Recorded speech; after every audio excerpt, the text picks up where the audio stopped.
Alhamdulillahilladzi a'ada lil muttaqin bi anna lahumul jannah.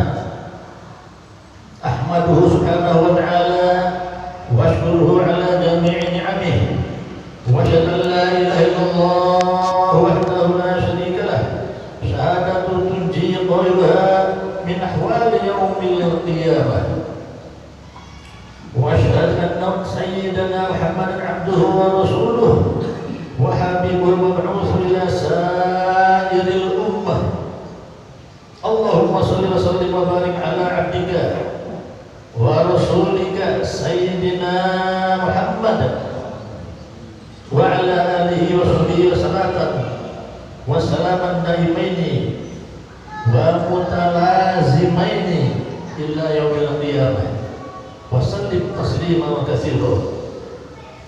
Amma ba'd, fa ya ibadallah ittaqullah ittaqullah ittaqullah ittaqullah haqqa tuqatih wa la tamutunna illa wa antum muslimun. Ma'asyiral muslimin rahimahullah, pertama-tama khatib berpesan kepada diri khatib sendiri dan kepada seluruh hadirin yang ada pada siang hari ini. Marilah kita senantiasa bertakwa kepada Allah Subhanahu wa taala, selalu berusaha semaksimal mungkin sekuat tenaga untuk meningkatkan kualitas iman dan takwa kita kepada Allah Subhanahu wa taala dengan menjalankan segala perintahnya dan meninggalkan segala larangannya. Hadirin sekalian rahimakumullah, wasiat yang kedua adalah janganlah kalian meninggal dunia kecuali dalam keadaan muslim, dalam keadaan memeluk agama Islam. Kaum muslimin jamaah Jumat yang berbahagia, tema pada siang hari ini adalah penyesalan seorang sahabat yang bernama Sya'ban radhiyallahu anhu. Salah satu sahabat Nabi Muhammad SAW yang pasti terjamin untuk masuk surga. Akan tetapi saat sakaratul maut Sya'ban menyesal dengan apa yang telah ia lakukan selama hidupnya. Al-Kisah Sya'ban radhiyallahu anhu merupakan salah satu sahabat Nabi sallallahu alaihi wasallam yang kisahnya jarang terdengar, tidak populer, tetapi sangat masyhur di seluruh penduduk langit, yaitu di kalangan malaikat. Ia memiliki kebiasaan yang sangat unik dibandingkan dengan para sahabat pada umumnya. Saat berada di masjid untuk itikaf dan melaksanakan sholat berjamaah, sahabat selalu mengambil posisi di pojok masjid dan berada di barisan terdepan, dikarenakan ia tidak mau mengganggu apalagi menghalangi jamaah yang lainnya. Hadirin sekalian rahmatullah, pada saat sholat subuh hendak berlangsung, Nabi Muhammad SAW selalu memahami dan mengenal para sahabatnya, merasa ada kejanggalan. Beliau tidak melihat sahabatnya yang pertama Sya'ban radhiyallahu anhu. Rasulullah berumur menunda menunda sedikit waktu sholat subuhnya sembari menunggu. Rasulullah bertanya pada jamaah, wahai jamaah, para sahabatku semua, di manakah sahabat Sya'ban? Saya tidak melihat pada kali ini. Hening, tidak ada jawaban. Akhirnya Rasulullah melaksanakan sholat subuh, khawatir akan hilangnya waktu yang sangat terbatas. Hadirin sekalian, setelah sholat subuh, Nabi bertanya lagi, jika tidak ada yang mengetahui di mana keberadaan sahabat saat ini, apakah ada di antara kalian, wahai sahabatku, yang mengetahui di mana rumah sahabat? Kemudian salah satu sahabat mengatakan, saya mengetahui ya Rasulullah, di mana letak rumahnya, wahai baginda Nabi.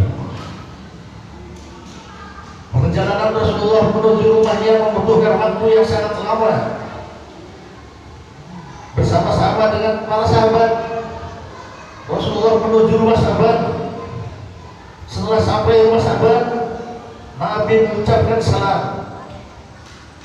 Maka keluarlah istri sahabat dan mempersilahkan Nabi untuk masuk ke rumahnya. Benarkah wahai baginda? Apakah benar ini rumahnya sahabat? Tanya Nabi. Benar wahai baginda ya Rasul, saya adalah istrinya. Jawab istri sahabat.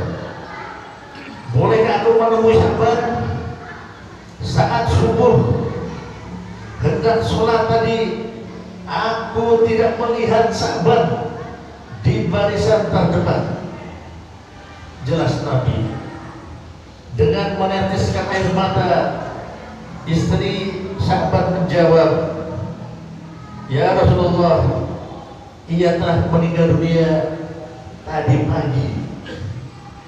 Inna lillahi wa inna ilaihi raji'un. Sahut Nabi. Wahai Rasulullah, ada sesuatu yang mengganjal saat suami saya meninggal dunia. Ia berteriak 3 kali, dan setiap teriakan dibarengi dengan beberapa kalimat ucap istri almarhum sahabat. Rasulullah bertanya, apa saja kalimatnya? Kemudian dijawablah bahwa setiap teriakan ia mengucapkan teriakan pertama, aduh, kenapa tidak lebih jauh? Teriakan kedua, aduh, kenapa tidak yang baru? Teriakan yang ketiga, aduh, kenapa tidak semua? Itulah teriakan sahabat-sahabat menjelang kematiannya. Kemudian Rasulullah membaca ayat Al-Quran. A'udzu billahi minasyaitonir rajim. Laqad kunta fi ghaflatin min hadza kashafna 'anka ghita'aka wa basaruka al-yawma hadid. Sesungguhnya kamu berada dalam keadaan lalai dari hal ini, maka kami singkapkan daripadamu tutup atau yang menutupi matamu, maka penglihatanmu pada hari itu amatlah tajam. Quran surat Qaf ayat 22. Saat sahabat berada pada kondisi sakaratul maut, Allah singkapkan, Allah perlihatkan, Allah buka tabir semua apa yang telah diperbuat oleh seseorang yang tidak dapat dilihat oleh orang lain selain orang yang akan meninggal dunia itu. Termasuk kita semuanya ini juga akan berlaku demikian.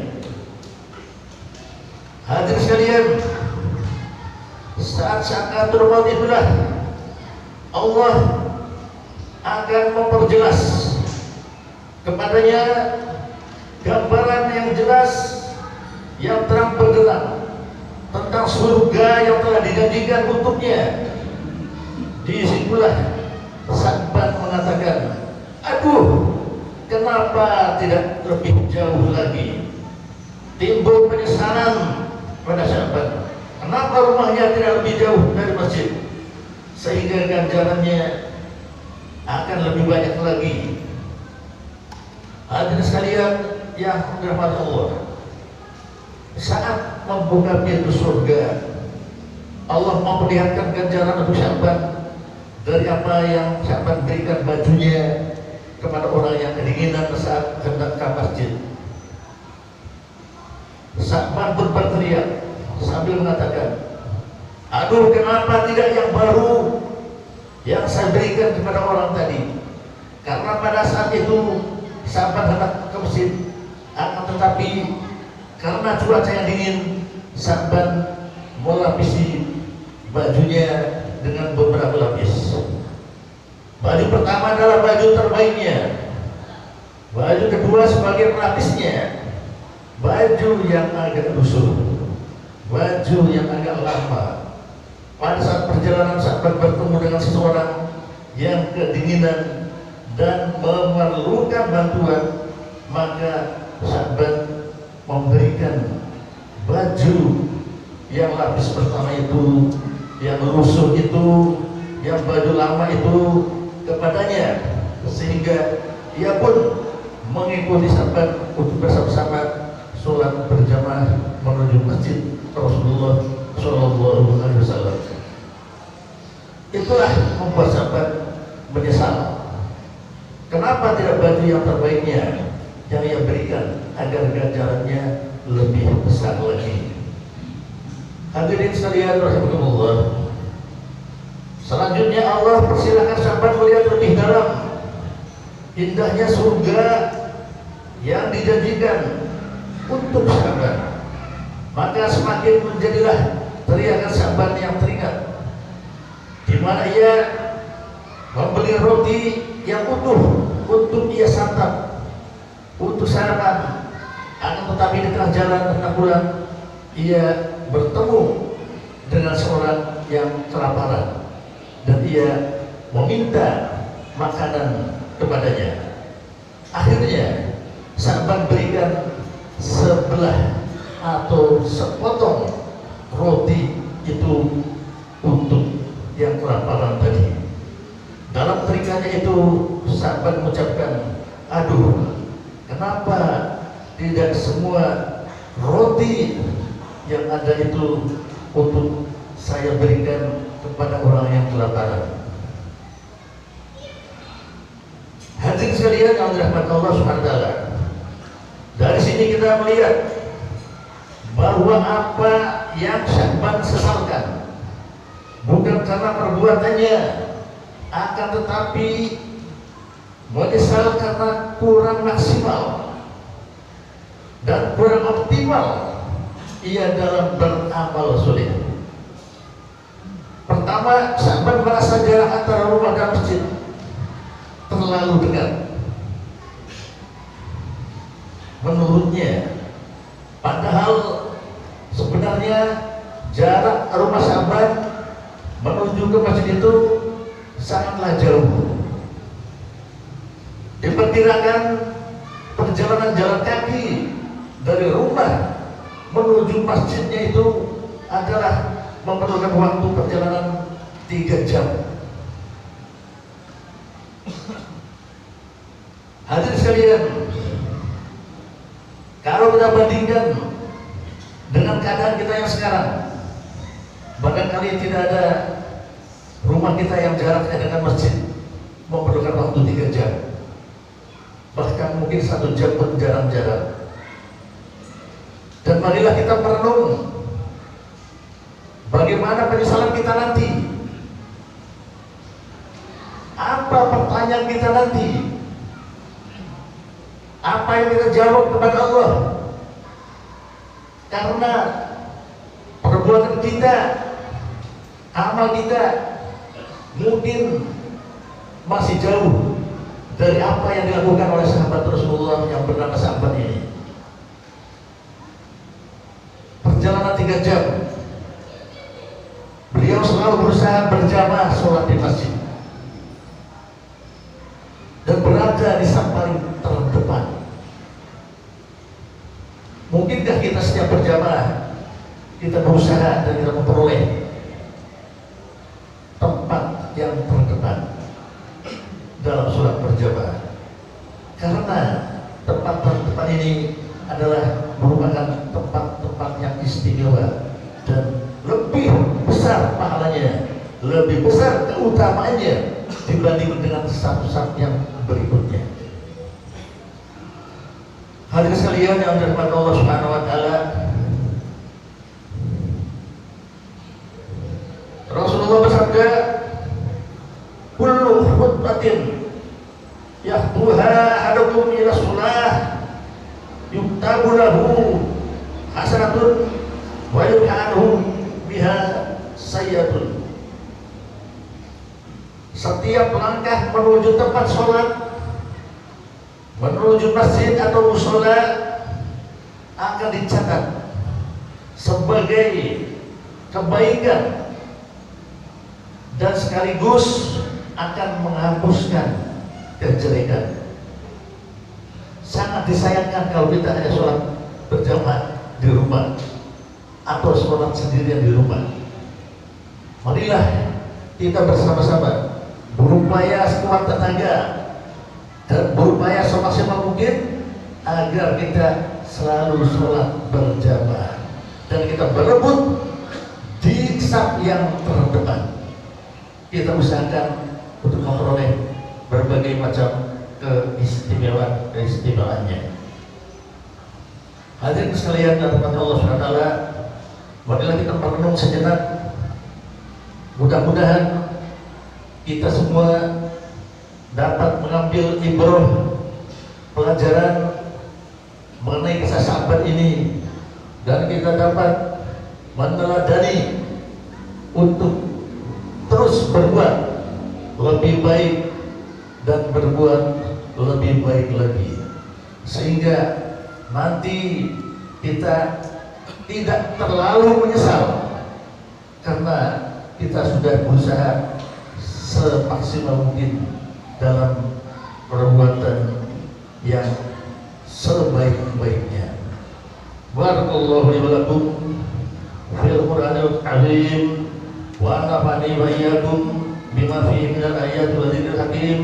Aqulu qawli hadza wa astaghfirullahal azim li wa lakum wa lisa'iril muslimin wal muslimat fastaghfiruhu innahu huwal ghafurur